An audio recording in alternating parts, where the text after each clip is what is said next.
Okay, it's my first time having a go at one of these, so you'll have to bear with me if it's not up to the normal YouTube standard. But here we've got a 2011 Discovery 4 SDV6. I had no issues with the car, and then I got in it the other day to start it, and it just wouldn't start. You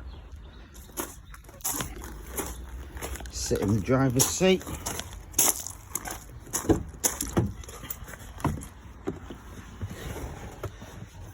the key in, press the start button, everything lights up as it should. You press your brake, press your start, nothing.